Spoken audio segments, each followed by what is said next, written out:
Welcome to It's Not About the Money, a podcast in search of grounded fundraising. I'm Heather, and together with my co-host Andy, we look beyond the quick tips and formulas. Join us as we explore the nuance and complexity of ministry fundraising. If you want to thrive in partner development, not just survive it, this is the place for you.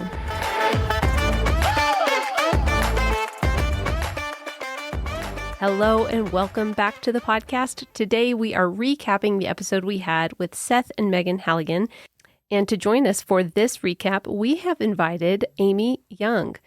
You guys haven't met Amy yet, but she is actually our guest in next week's podcast, and it is a phenomenal conversation. And we have invited her here today because she actually wrote a book on transition. And we imagine that some of those concepts will come into our conversation today as we talk about the Halligan's experience and their transition, very abrupt transition from the field. So, Amy, thank you so much for being with us. Thank you both. I love A, talking with you, and B, this topic. Yeah. Yeah, and it kind of feeds into her actual topic that we recorded already as well. Yeah, it dovetails very nicely. Yeah, in next week's episode, we will be talking about the humanity in fundraising. So you guys can look forward to that. But for right now, what stood out, guys? So I'm going to start us off with addressing the elephant in the room, I would say. And just to begin by saying this is not a theology podcast, and it's not really the point of this episode.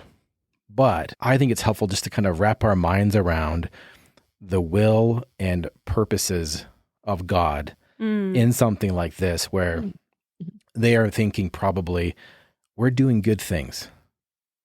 We're working and actively sacrificing for the kingdom. Why, Lord, would you pull us out of this? Don't you want your kingdom expanded amongst the unreached? I mean, you could throw up your hands and I guess you could say, like, oh, his ways are not our ways. But that seems a little insufficient, kind of. So I don't know. We can explore this together. I feel like sometimes we feel like maybe if we have a life of missions or a life of service, that there's this unspoken promise that we'll be insulated against tragedy. But I think if you look at missionaries in history, you don't see that. You don't see people insulated. You see, case in point, Elizabeth Elliot, like definitely uninsulated. So I don't know. What do you guys think about that? I mean, it feels cold. I think maybe just to say, well, we need to have a better handle on the pecking order of the universe. But I don't know. What are your thoughts about this situation? Yeah, I have a few thoughts. The first is a recent speaker that I heard made a comment. They said, don't be too quick to judge the upheaval. And I think that just in terms of the different things we navigate, disruption, transition, even the normal things of life, we can be very quick to assign a meaning to that or to assign an outcome to that when actually, if we kind of follow it through, looking back, you can really see God's hand at work and you can really see how, oh, wow, there was purpose in that. So I think that's something that comes to mind. Those things are very rarely comfortable in the moment. But I mean, even, thinking about Seth and Megan, they feel very much like where they've been has led to where they are, and in a good way, and in a way that they can even bless to some extent. So those are some of my initial thoughts. Amy, what do you think? Two thoughts as you were sharing this. One is, I love that the book of Job is in the Bible. Yeah. To normalize when quote unquote bad things happen or things that feel bad and are true losses. You look at the losses Job experienced. They were not small things. They were very real, significant things. And it wasn't that he wasn't hearing from God or that he was not related to disobedience or all of that. Yeah. And by the end of the book, again, certainly not at the beginning or in the middle of it, he was able to see God's hand and to praise God and to say all of that. I think the temptation for us is to jump in too early to the story and to not let it play out. And to let it be hard and confusing and genuinely disorienting and all of that. And the pair thing, or the second thing that pairs with that I was thinking of, is reminding myself God is loving.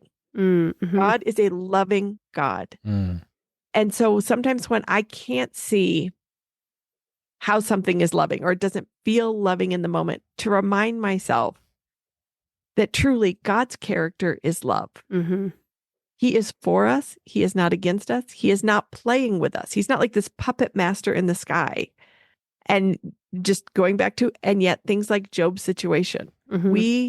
I think for my experience on the field, people listening to this, I don't mean to throw anybody under the bus, but we all need to work on our theology of suffering. Mm-hmm. Amen.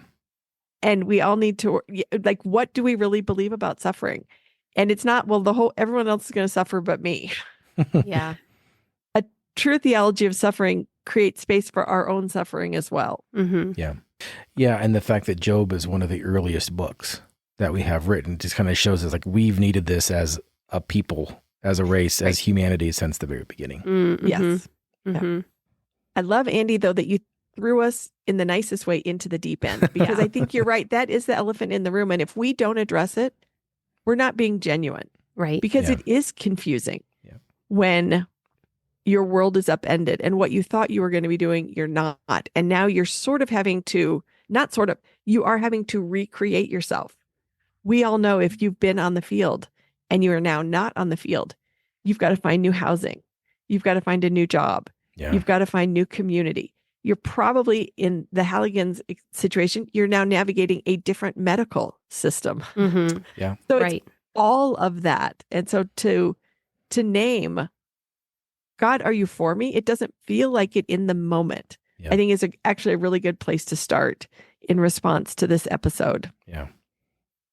Yeah, because I think that there can be a lot of correlating or trying to draw correlations between God's pleasure with you and your circumstances. And I think that can just really get you into some bad theology. It's not, I don't think we can, as cleanly as it feels, point to a bad circumstance and say, well, this must mean something about God's pleasure with me or me doing the right thing. Maybe I'm not supposed to do this. Maybe it shouldn't be this hard. Maybe this is a closed door. I think because we just make meaning out of things, which is a really beautiful thing, that making meaning can sometimes lead us down paths that just aren't resonant with what God is doing. Aren't true. Yeah. They're not true. Well, I mean, I think especially as Americans, we're so linear. We think, A plus B equals C, and that we're moving down this path. And my current situation is a direct result of this stuff that I've done. Sometimes it is. But God is outside of all that. Mm-hmm. So he sees the whole picture. Yeah. And it was interesting thinking of the Halligan situation. And then I could think of someone in a different situation with the Halligans just having moved to a new country, Mm-hmm. stepping into leadership. And it's sort of like, well, God, you knew this was going to happen with our child. So why did you even open this door, have us move here, and not only for us, but for the sake of our coworkers who were who knew we had made, I think they said like a 5-year commitment, a 3 to 5 year commitment, who knew that we were throwing our lot in with them. Mm-hmm. Why did you do that? Or someone who maybe has been in a location a long time, equally rooted, placed there in community, and you have something similar, a very abrupt transition, and to be like, well, God, why did you let me get so rooted? Because then it's so painful to be uprooted. Yeah. Yeah. And it just really strikes me, in the situation with the Halligans, it was not just disruption to their felt sense of, God, what do you want us to do? Like you pointed out, it was disruption at so many levels. It was disruption for that team. It was disruption for that company that had invested in them. Yeah, invested and instilled them and given them stewardship over this country, Lots of ripples. So there are lots of ripples, but yet, I can't remember if I say this in the episode, but when he was in the role, for those 3 months, when they were in that role, he cast vision that I still find myself recasting to other people today about Mongolian peoples. It's something that I've held on to. The vision with which he spoke it and the conviction with which he spoke it just arrested my attention. And it is something I still remember to this day. And so even though there was such cascading disruption, there was still fruitfulness, I've found myself saying his same words over and over and over to people And that's meaningful. Yeah. Like his 3 months resulted in 8 years later, continuing to speak his vision, Yeah. Yeah. So that's powerful. It's awesome. Yeah.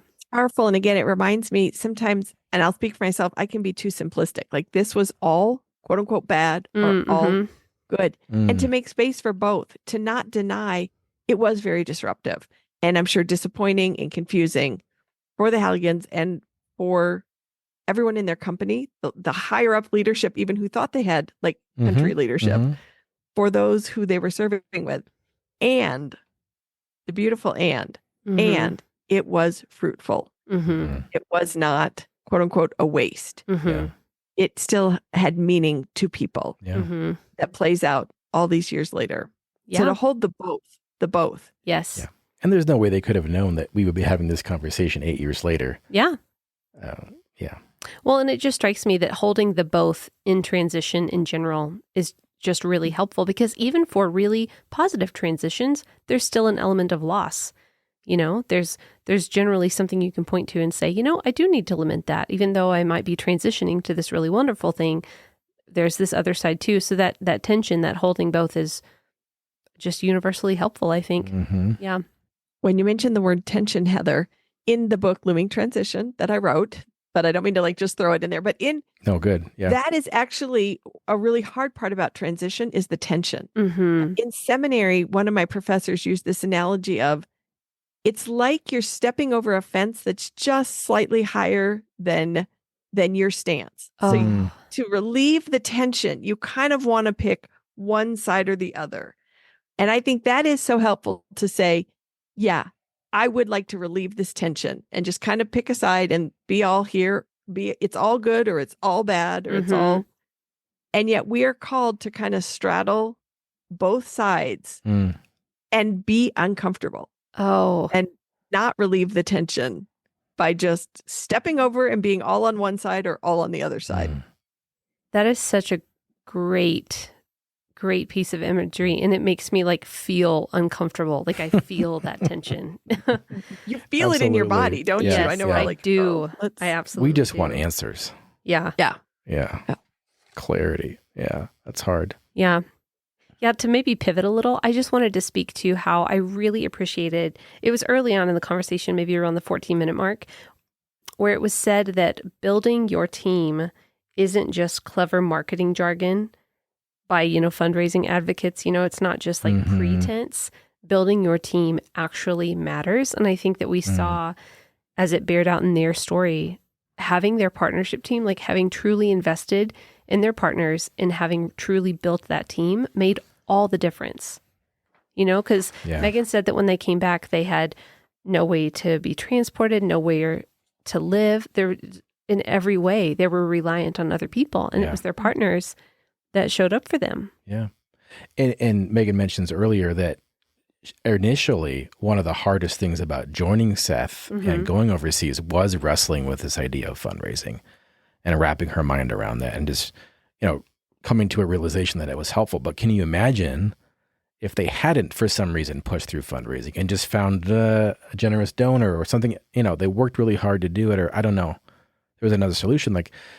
They could have gotten overseas, but then they wouldn't have had this support structure. Yeah. That stood out to me too in the conversation or listening to the conversation was the role of community and what a difference it makes, especially in those abrupt transitions, that you're not just falling splat on the floor, but you are falling into loving arms who will let you be messy, who will let you be confused, who will let you be so concerned for the health of your child here they have this baby they think is healthy and mere hours into being parents, not even days, finding out the story is changing so quickly.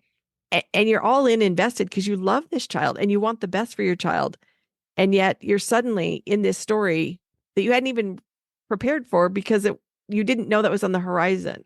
All of the unexpected, just the role of community, especially in unexpected transitions. Yeah. Yes. Yeah. And I think the other thing that this just brings to mind for me is how grateful I am that God's agenda is just so much more expansive than our own. And, when they were raising support, they had vision and they communicated that vision towards work in an overseas context with people that are unreached.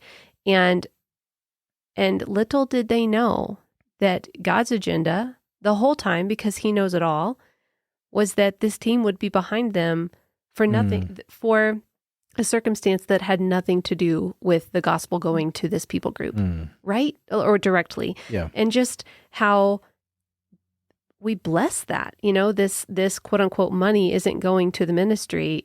It's going exactly to the ministry God had for it. This partnership, this raising up of people, it was there for exactly what he wanted it to be there for. And I just think that's beautiful. And we like to think like the body of Christ in their hometown would have come together eventually. But the fact that they had already done this, like they had the scaffolding, they had the structures in place, they had the mechanisms, they had the mailing lists, like logistically, and everything set up to just kind of roll into that. And guys, this is what we need. Mm-hmm. Yeah, because certainly people that aren't living on support can have a lot of people come out of the woodworks to support them. But I do find it fascinating. I think Seth at one point said that since being back in quote unquote a normal life here, they see people less, they talk to people less, they felt more connected, more known. Maybe I can't say more known, but they felt more connected to a wider span of people because of their partnership. For sure. Yeah. I mean, I feel that too after being home from the field for the last, 4.5, 5 years. Mm-hmm. Definitely. And how often when people have life-altering disruption or kind of a gut punch, how often are they in a position where they're like proactively reaching out to people to say, help me, right? Like it's hard to do. Yeah, it is hard to do. But in their situation, I mean, even hours after they found out, they felt like they needed to update people. That probably felt very natural. Yeah. And so that narrative is flipped. Yeah. Yeah, that's good. I think that something I'm aware of, and this definitely comes out in our conversation with Amy next week when we talk about humanity and fundraising, but I was just aware that it would be very difficult to navigate just the complexities of being in this situation and feeling the need to communicate with people outside your situation, but also feeling the need to attend to yourself and tend to your newborn. And just, oh man, there's just so much complexity there. And I thought Megan had such generosity of heart in the way she extended her gratitude towards people, but then also just, trying to communicate that some of the boundaries that are helpful when people are in that situation is just to have very little expectation of them. I think her example was that it was really helpful when supporters would take them to dinner, but then not expect to see the baby or not expect to linger. I thought that was a really helpful. No strings attached. Yeah. Just receive it. Yeah. That was great. Yeah. I agree. And in an oddly full circle moment, that at the end when Seth had to go back and pack up their apartment, that his mom got to go with him. His mom, who got to come and visit him as a single young man before he was married, before he had kids, was a part of that as well.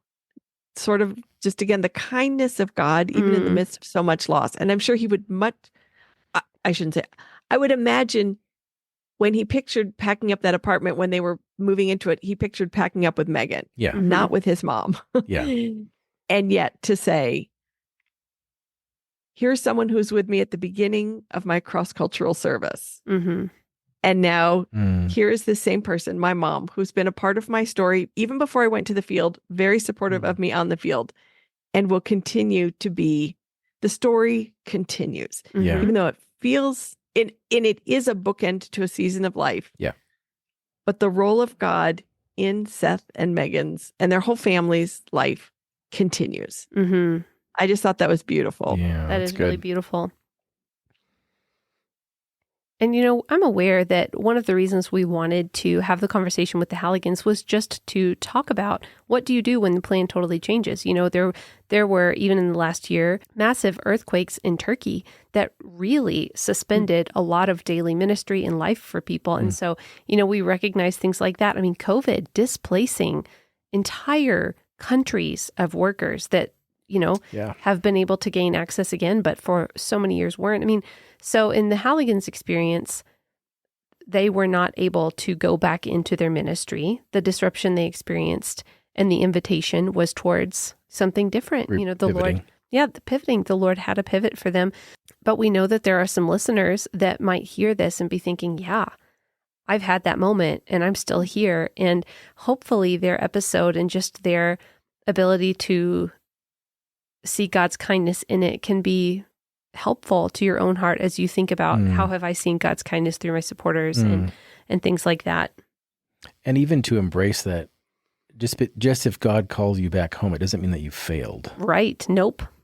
That can be a tricky thing to assign like defeat to these situations. And that's not part of it, I don't think. I think as kingdom people, we are always ever able to see it as like God redirecting. Yeah. He works all things together. Right. For good. Yeah. He does. But as you're saying that, Heather and Andy, I am thinking of those people who did not want that pivot at all. And I know Seth and Megan did not want their child to have medical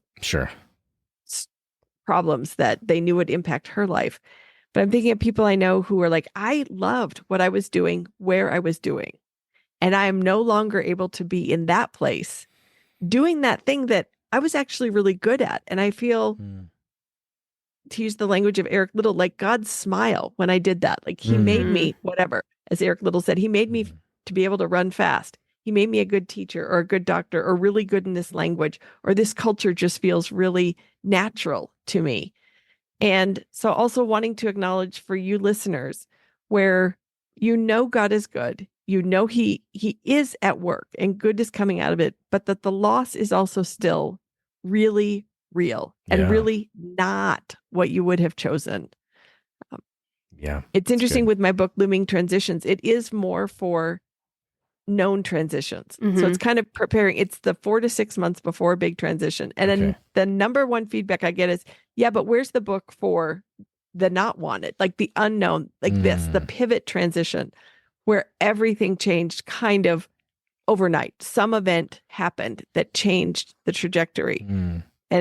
And just saying that actually is a very different type of transition. I think they do need 2 different type of books. So Looming Transitions is a different type of book than what we're talking about here. That you haven't prepared yourself for this situation or loss or pictured these things, kind of emotionally gone on an on-ramp. It's more like you're in a helicopter just dropped onto a new highway and you're like, oh, but I didn't want to be on this highway. Yeah. It strikes me that there are probably a couple of tools that are applicable in both. You know, like I really do think that the tool of gratitude and the tool of lament are probably, again, just very universally helpful. But yeah, I can see what you're saying, Amy. Those certainly, there's so many factors that would make those kinds of transitions so very different in the way you approach them and move through them. So what do you say when people respond with that analysis and like, what do we do? Have you thought about it since then?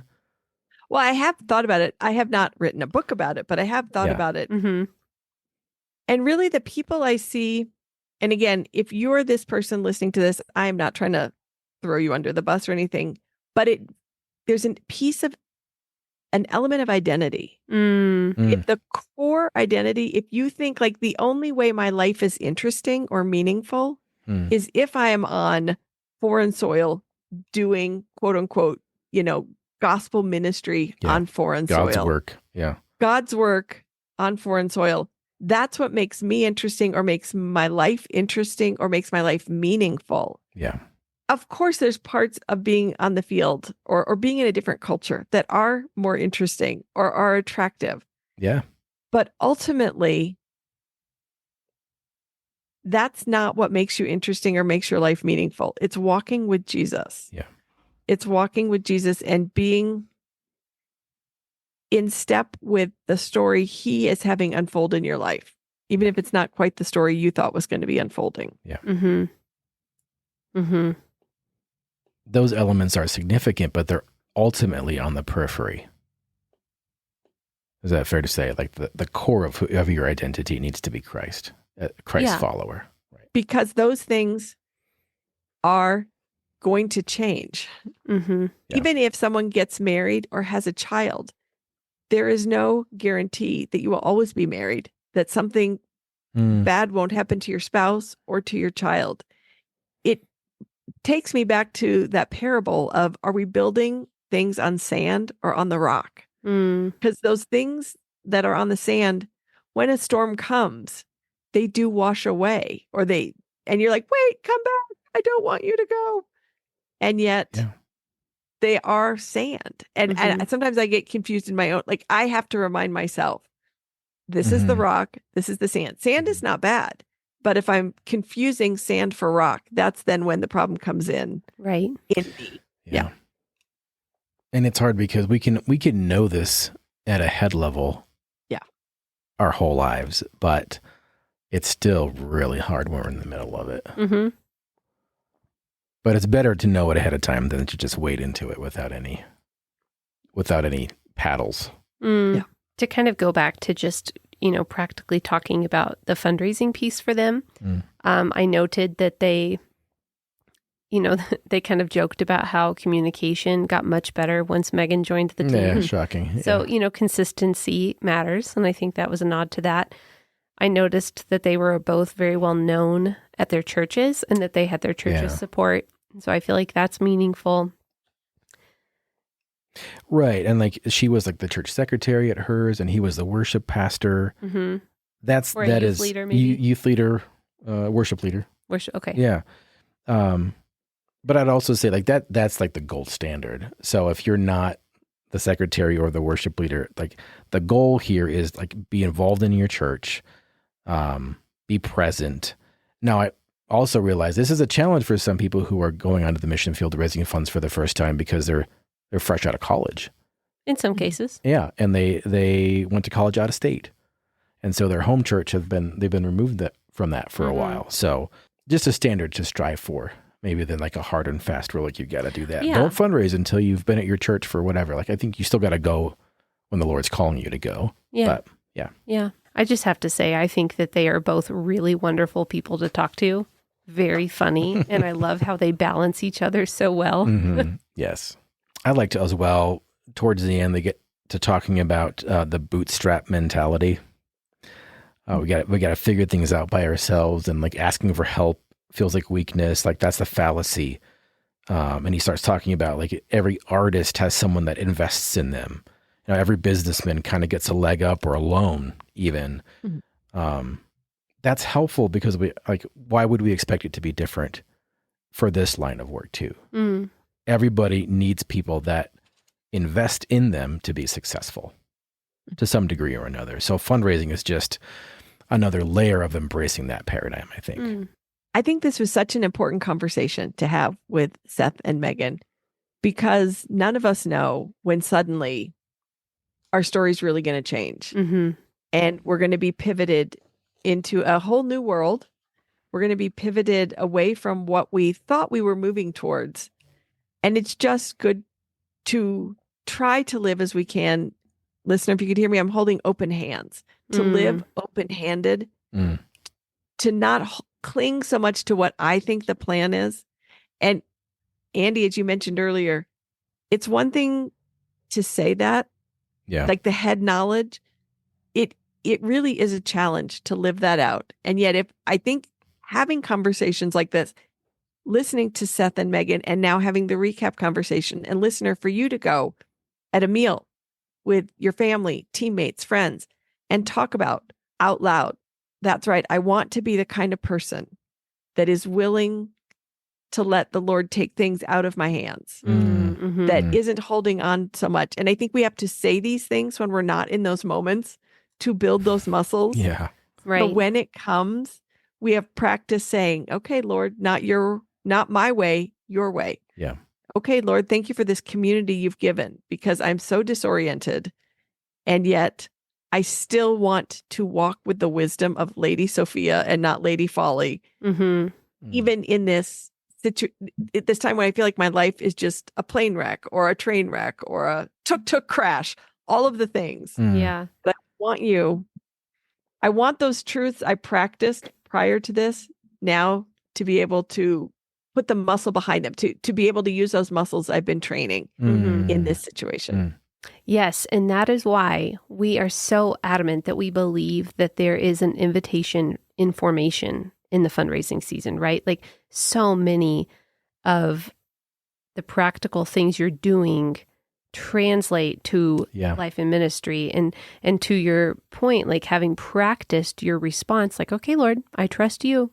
It's you who brings the growth. It's you who gives the provision, right? Like that overlays into ministry and our heart posture towards God's sovereignty there too. So you're starting to build that muscle memory. Yes. And again, we were talking about gratitude and lament as pretty good tools. I think that just this concept of live open-handed, I really feel like the Psalms are helpful in modeling that. I think living open-handed doesn't look like living apathetic or just kind of, well, whatever happens, happens. Right. But it's holding gratitude and lament, telling God how you feel, telling him what you desire, speaking the truth of who he is and who his character is, and thanking him for what he's done. I think that is such a picture of living open-handed, I agree that the goal is not to be apathetic or to be like, so whatever, God, that he does make us care about places and people, and caring is good.